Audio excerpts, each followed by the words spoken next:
आज हम dissolution chapters की जर्नल एंट्री करेंगे। तो अगर आपके पास फुल फ्लेज क्वेश्चन है तो आप जर्नल एंट्री पास कैसे करोगे, क्या स्टेप्स लोगे। रूल्स तो जर्नल एंट्री करने के वही हैं जो हम 11 से पढ़ते आ रहे हैं। तो अगर आप पूरा क्वेश्चन कर रहे हो फुल फ्लेज क्वेश्चन, तो आपके पास बैलेंस शीट होगा एंड एडिशनल इंफॉर्मेशन होंगे। तो सबसे पहले आप क्या करते हो, आप अपने बैलेंस शीट में जो आपके एसेट्स गिवन होते हैं उसे आप ट्रांसफर कर देते हो। कहां पे ट्रांसफर करते हो, रियलाइजेशन अकाउंट में। सबसे पहली बात जो आप करते हो यही करते हो। उसके बाद क्या करते हो आप, जो आपके बैलेंस शीट में लायबिलिटीज हैं आप उन्हें भी ट्रांसफर करते हो। कहां पर, रियलाइजेशन अकाउंट में। अब रियलाइजेशन अकाउंट में एसेट को कहां ट्रांसफर करते हो, डेबिट साइड में, debit side of realisation. And liabilities को कहां ट्रांसफर करते हो, क्रेडिट साइड ऑफ रियलाइजेशन। सबसे पहला काम ये करते हो। एंड दूसरी बात क्या करते हो, जब ट्रांसफर हो जाता है फिर आप एसेट को और लायबिलिटीज को रियलाइज करते हो as per the further information. तो उसके बाद हम किसकी एंट्री करेंगे, रियलाइज करने की। एंड देन लास्ट में क्या करते हो, रियलाइजेशन अकाउंट को क्लोज करते हो। कैसे, या तो प्रॉफिट होता है या तो लॉस होता है, उनको पार्टनर्स के बीच में डिस्ट्रीब्यूट करते हो, फिर वो एंट्री करेंगे। फिलहाल हम इतना सीखेंगे इस वीडियोस में। तो देखो, एसेट को क्या करते हो आप, ट्रांसफर करते हो। कहां पर, रियलाइजेशन में। किस तरफ, डेबिट साइड में। तो सीधी सी इसकी एंट्री जानते हो क्या हो जाएगा, रियलाइजेशन अकाउंट को आप डेबिट करोगे, रियलाइजेशन अकाउंट डेबिटेड। और जितने भी एसेट आप ट्रांसफर कर रहे हो ना, सारे एसेट को आप क्या करोगे, क्रेडिट साइड में डाल दोगे। तो इसका मतलब एसेट को ट्रांसफर करने की एंट्री क्या हुई, रियलाइजेशन अकाउंट डेबिट होगा और जो भी एसेट होंगे वो क्रेडिट हो जाएगा और उनका बुक वैल्यू आप लिखोगे और उन सबको ऐड करके आप यहां पे पुट कर दोगे। तो जब भी कभी एसेट ट्रांसफर होगा from balance sheet to realisation account, तो उसकी जर्नल एंट्री हमेशा होगी, रियलाइजेशन अकाउंट को डेबिट करोगे और जितने भी एसेट जो ट्रांसफर होते हैं उन सब को बुक वैल्यू पे क्रेडिट करोगे। आप लायबिलिटीज को कहां ट्रांसफर करते हो, रियलाइजेशन के क्रेडिट साइड में। इसका मतलब रियलाइजेशन किधर जाएगा, क्रेडिट साइड में जाएगा, टू रियलाइजेशन अकाउंट के नाम से। डेबिट में क्या आएगा, हमारे सारे लायबिलिटीज आएंगे। जो भी लायबिलिटीज बैलेंस शीट से रियलाइजेशन में ट्रांसफर होता है उन सब को आप डेबिट करोगे एंड रियलाइजेशन को क्रेडिट करोगे बुक वैल्यू पे। तो एसेट को ट्रांसफर करने का जर्नल एंट्री ये होता है, लायबिलिटीज को ट्रांसफर करने का जर्नल एंट्री ये होता है। अब जब रियलाइज करोगी, दूसरा बात क्या करते हो, रियलाइज करते हो। तो सिंपल सी बात है, जब एसेट को आप सेल करते हो तो पैसे आते हैं या जाते हैं, आते हैं। हमारा एसेट इंक्रीज होता है या डिक्रीज होता है, in the form of cash. अगर आप रियलाइज करते हो तो कैश या बैंक के फॉर्म में वो बढ़ता है। रूल क्या कहता है कि अगर एसेट इंक्रीज कर रहा हो तो डेबिट करो, तो बैंक को आप डेबिट करोगे at the time of realisation of asset. तो जब आप एसेट को रियलाइज करोगे तो बैंक डेबिट होगा और जिस एसेट को आप रियलाइज कर रहे हो वो क्रेडिट होगा। क्यों, क्योंकि रूल कहता है एसेट इंक्रीज करे तो डेबिट करो और एसेट डिक्रीज करे तो क्रेडिट करो। सपोज मैंने डेटर को रियलाइज किया 50,000 में, तो मेरे पास कितना पैसा आएगा, 50,000। तो मैं बैंक को डेबिट करूंगा 50,000 से। लेकिन जो मेरा डेटर है वो भी एसेट है, अब वो खत्म हो गया, तो डेटर को मैं क्या करूंगा, क्रेडिट करूंगा। कितने से, 50,000 से। तो एंट्री होगा bank account debit to debtor. But यहां पर आप डेटर वर्ड का इस्तेमाल ना करना। जब भी आप डिसोल्यूशन में ऑसेट को रियलाइज करोगे तो बैंक को डेबिट करना और रियलाइजेशन वर्ड को क्रिएट करना, रियलाइजेशन को। नरेशन में आप लिखना बीइंग डेटर रियलाइज्ड। तो जब हमारा ऑसेट बैंक या कैश के थ्रू रियलाइज होगा तो बैंक डेबिट होगा और जो हमारा ऑसेट है उसकी जगह पे रियलाइजेशन वर्ड आ जाएगा। अब दूसरी बात सर, अगर पार्टनर्स लेके जाता है तो पार्टनर्स कैपिटल को डेबिट करना और रियलाइजेशन को क्रेडिट करना। जब भी कोई एसेट रियलाइज होगा तो रियलाइजेशन वर्ड का इस्तेमाल करना है क्रेडिट साइड में, उस एसेट का नहीं। तो अब बोलोगे सर पार्टनर्स का कैपिटल डेबिट क्यों करेंगे? यार हमें अब पेमेंट कौन करेगा? पार्टनर करेगा। और कैपिटल अकाउंट का रूल कहता है कि अगर कैपिटल डिक्रीज होता है तो डेबिट साइड में लिखो। तो अगर कोई पार्टनर हमसे आई मीन टू से फर्म से एसेट लेके जाएगा तो उसको उतनी वैल्यू का पेमेंट करना होगा जितने में वो लेके जा रहा है। तो सपोज करो ए पार्टनर है और वो 50,000 का फर्नीचर लेके जा रहा है, इसका मतलब ये 50,000 रुपए किससे लोगे आप? ए से लोगे। अब वो पार्टनर है तो कहां से निकाल लोगे? कैपिटल से निकाल लोगे। इसलिए एंट्री करोगे as capital account debit to realisation account. Narration में आप लिख दोगे being furniture taken over by A. तो जब एसेट रियलाइज होगा तो आप बैंक या पार्टनर्स को डेबिट करना, अब जिस भी फॉर्म में हुआ है, और क्रेडिट को करेंगे रियलाइजेशन। तो लायबिलिटी के लिए सिंपल है ना, उल्टा हो जाएगा क्योंकि यहां से कैश बाहर जाएगा और एसेट डिक्रीज होता है तो क्रेडिट। तो अगर आपने क्रेडिटर्स का पेमेंट किया है 25,000 में तो एंट्री क्या होगा?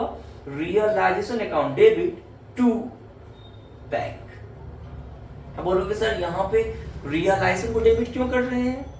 तो जब एसेट को रियलाइज करते हो तो रियलाइजेशन को क्रेडिट करोगे, उस एसेट की जगह पे डिनोट करते थे।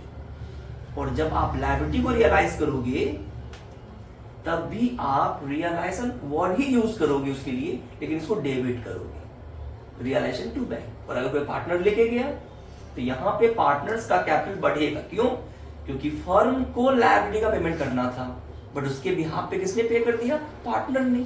उतना पैसा पार्टनर्स को उसके कैपिटल में मिलेगा या नहीं मिलेगा? 100% मिलेगा। और कैपिटल बढ़ता है तो क्रेडिट साइड में लिखते हैं। तो सपोज बिल्स पेबल का पेमेंट बी ने कर दिया तो क्या करोगे? Realisation account debit to B's capital. तो अगर मेरा एसेट रियलाइज होता है बैंक के थ्रू तो हम एंट्री लिखेंगे bank account debit to realisation. और अगर पार्टनर्स के थ्रू होता है तो हम डेबिट करेंगे partners capital account debit to realisation.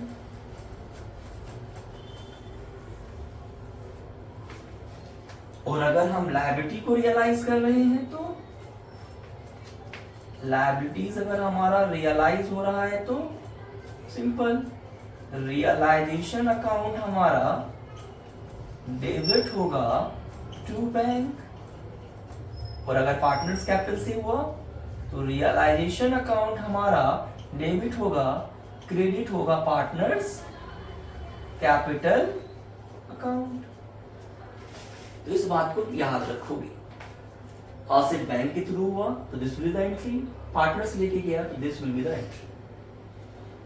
और अगर लायबिलिटी रियलाइज हुआ तो ये हमारी एंट्री होगी। क्यों होगा?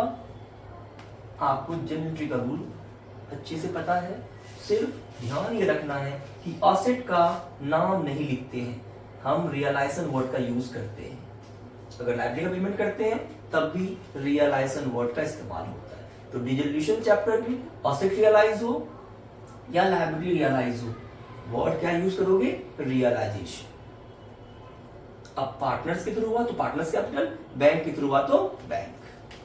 चलिए आज हम क्वेश्चंस करेंगे TS Grewal book question number 22 exercise से।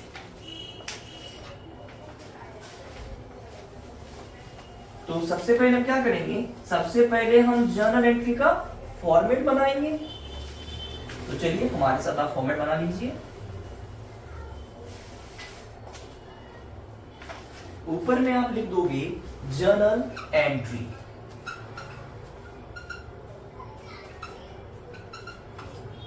और फॉर्मेट क्या कहता है, डेट,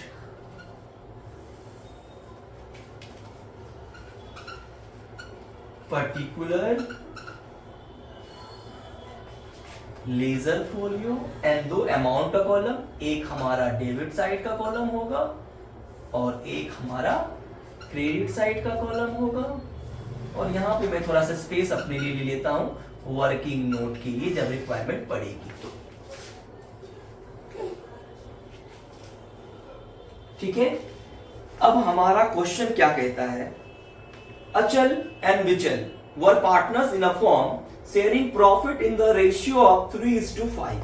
क्या बोल रहा है, Achal and Vichal were partners in a firm sharing profit in the ratio of 3:5 on 31st March 2022 their balance sheet was as follows. Capital दिया है, क्रेडिटर्स दिया है, एम्प्लॉयज प्रोविडेंट फंड दिया है लायबिलिटी साइड में, एसेट साइड में लैंड एंड बिल्डिंग है, machinery है, डेटर्स है और कैसेट बैंक है, एंड देन हमारे एडिशनल इंफॉर्मेशन है। तो सबसे पहले क्या करना है, ट्रांसफर करना है। तो करते हैं ट्रांसफर। तो सबसे पहले मैं लायबिलिटी साइड को ट्रांसफर करने की एंट्री करता हूं। पार्टनर्स कैपिटल आप जानते हो ना, ट्रांसफर नहीं होता है रियलाइजेशन अकाउंट में, सो उसकी जब एंट्री पास नहीं होगी ट्रांसफर करने की।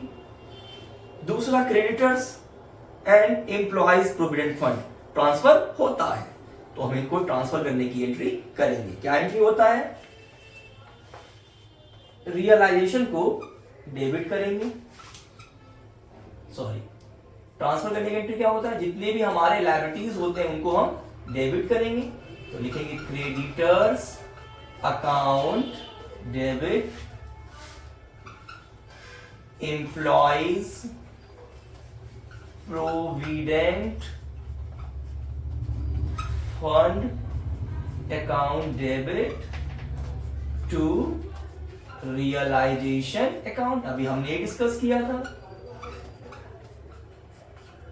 बुक वैल्यू पे करेंगे, तो हमारा क्रेडिटर्स 1,79,000 का है, 1,79,000 आएगा। हमारा प्रोविडेंट फंड 21,000 का है, 21,000 आएगा। दोनों को ऐड करके 2 लाख होगा। हम क्रेडिट साइड में 2 लाख लिखेंगे और नरेशन हम क्या लिखेंगे, being creditors and employees provident fund transfer to realisation account. आप ये लिख दीजिएगा प्लीज।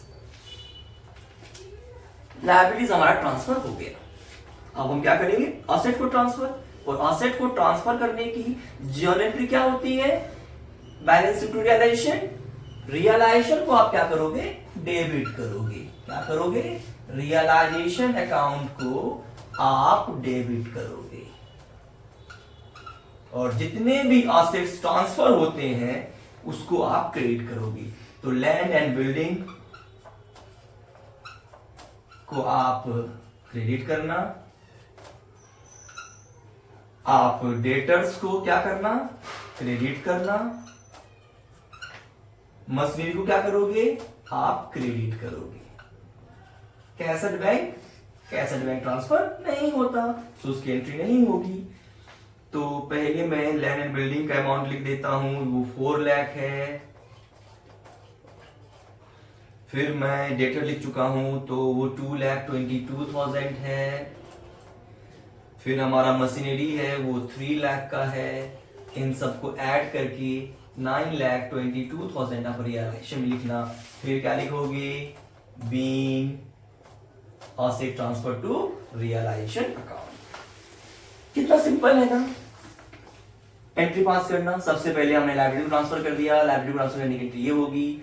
असेट ट्रांसफर कर दिया, हमेशा यही एंट्री होगी जब बैलेंस शीट से रियलाइजेशन में ट्रांसफर होगा। तो लायबिलिटी के लिए एंट्री, असेट के लिए एंट्री। अब जो भी लायबिलिटीज होंगी उनका डेबिट करना, जो भी असेट होगा उसका क्रेडिट करना। ये ट्रांसफर की एंट्री है। चलिए अब एक एक इंफॉर्मेशन को पढ़ते हैं और हम आगे करते हैं क्या बोल रहे हैं।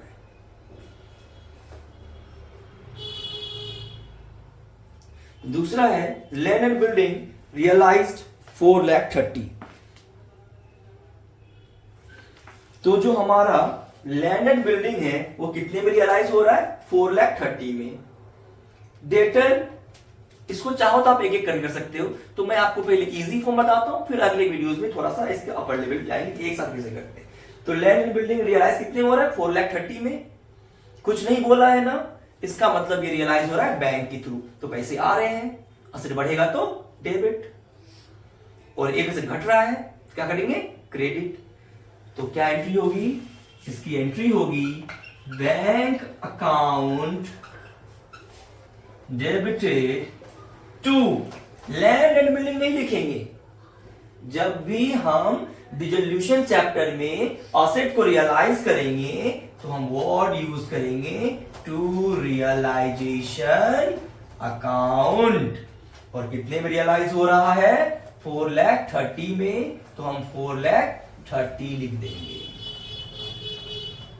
और यहां लिखेंगे being land and building realised. क्या लिखेंगे? Being land and building realised. दूसरा हमारा डेटर रियलाइज्ड हो रहा है 2,25,000 में और इंटरेस्ट मिल रहा है 1,000 का, तो टोटल डेटर कितने में रियलाइज हो रहा है? 2,26,000 में। तो फिर से असेट रियलाइज हो रहा है, पैसे आ रहे हैं, असेट बढ़ता है तो डेबिट।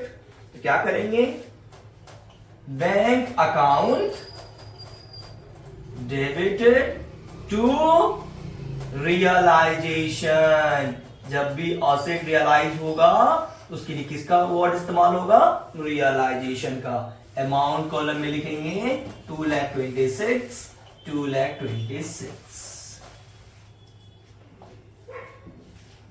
चलिए मैं एक बार ना क्या कर रहा हूं, आप यहां ध्यान से देखना, क्योंकि मेरा स्पेस नहीं है इसलिए मैं ये देख रहा हूं कि मैंने डेबिट साइड में क्या क्या अमाउंट लिखा है। तो 1,79,000 लिखा है ट्रांसफर करने के टाइम पे, 21,000 लिखा है, फिर 9,22,000 लिखा है। भी मैं यहाँ क्यों लिख रहा हूं मैं आपको आगे बताऊंगा। फिर यहाँ पे हमने 4,30,000 लिखा है, ठीक है, फिर हमने 2,26,000 लिखा है। ये मेरा डेबिट साइड है। अब क्रेडिट साइड में कितना लिखा है? 2 लाख, फिर ये कितना है? 9,22,000, फिर ये कितना है? 4,30,000 और ये कितना है? 2,26,000। चलिए आप इसको रफ करते हैं थोड़ा।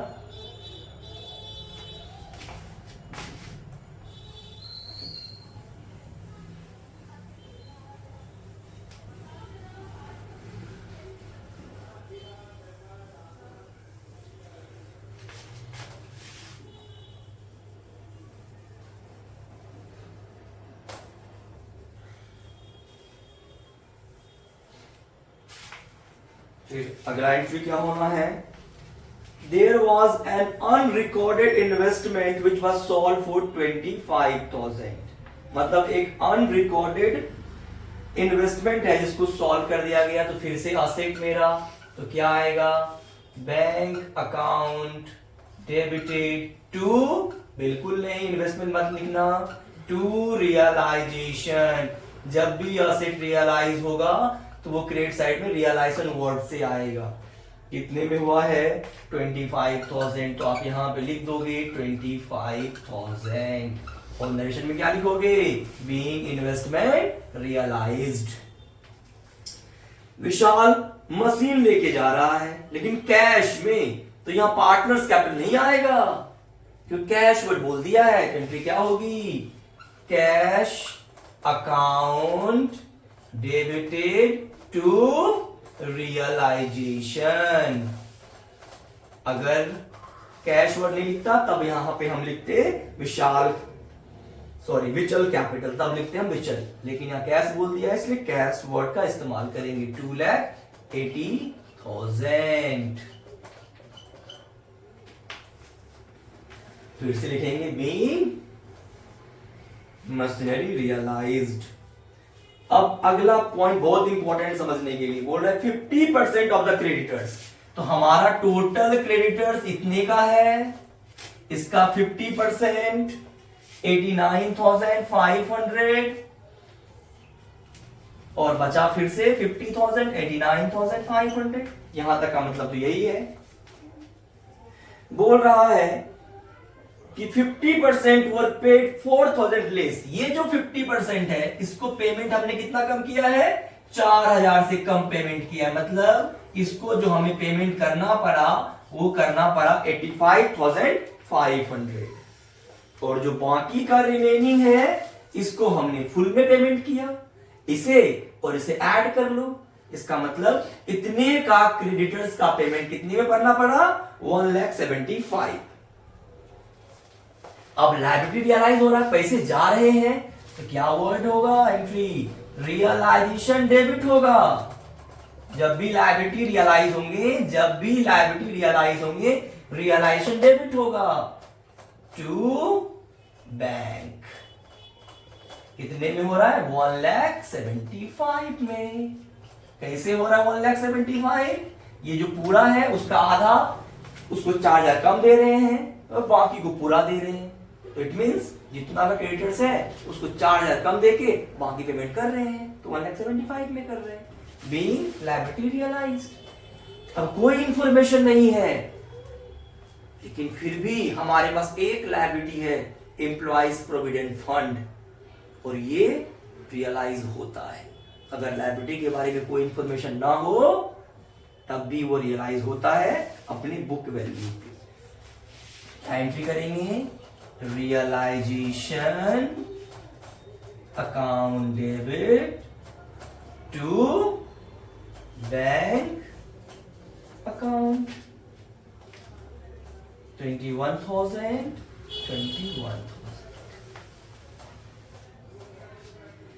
being liability realized or we can say being employees provident fund paid।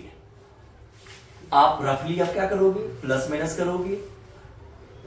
Realise second account में क्या जब किधर जाता है, तो जो हमारे असेट्स हैं वो किधर जाता है, डेबिट साइड में।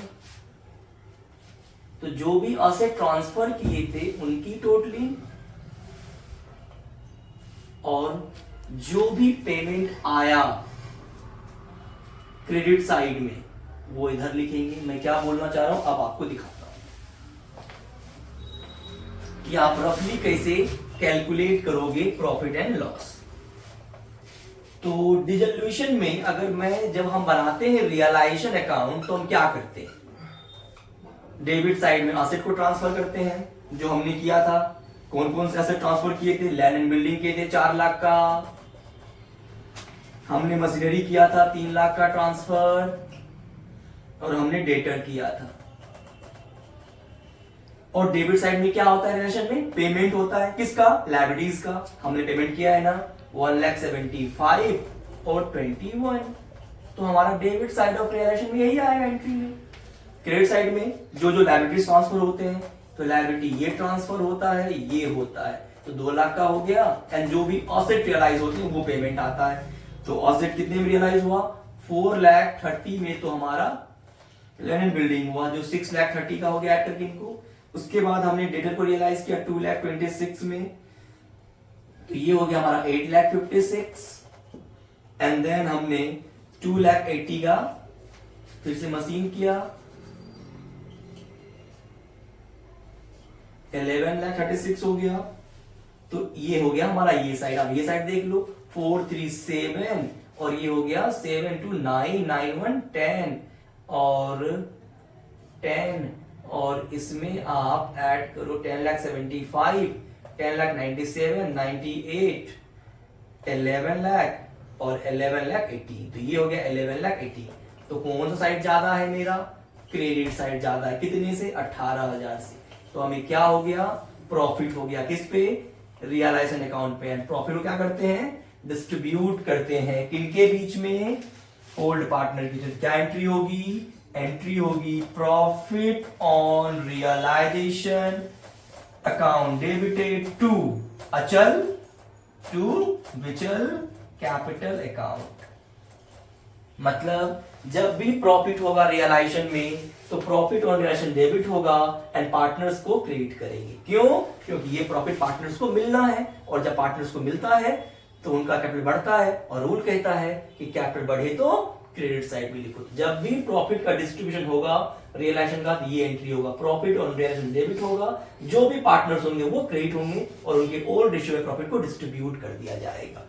तो इस तरीके से हमारा पूरा क्वेश्चन बनता है। मैं रिकैप कर दूं, सबसे पहले बैलेंस शीट से असेट को और लायबिलिटी को ट्रांसफर करने की एंट्री करना, देन आप उसको रियलाइज करने की एंट्री करना। असेट एक रफली ऐसे बना लेना अकाउंट। असेट कहां ट्रांसफर होता है? Debit side of realisation. And debit side में दूसरा बात क्या होता है? लायबिलिटीज का पेमेंट होता है, तो वो लिख लीजिएगा, एक रफली प्लस कर लीजिएगा, आपको टोटल मालूम चल जाएगा रियलाइजेशन के डेबिट साइड का। फिर रियलाइजेशन के क्रेडिट में क्या ट्रांसफर होता है? लायबिलिटीज और जो असेट रियलाइज होते हैं वो अमाउंट आता है। फिर इसको आप रफली प्लस कर लीजिएगा, आपको मालूम चल जाएगा टोटल कितना हो रहा है। फिर कौन सा साइड ज्यादा है उससे आपको प्लस माइनस मालूम चल जाएगा डिफरेंस, एंड फिर इसको पार्टनर्स के बीच में डिस्ट्रीब्यूट करना ऑल रेशियो में। चलिए, थैंक यू सो मच।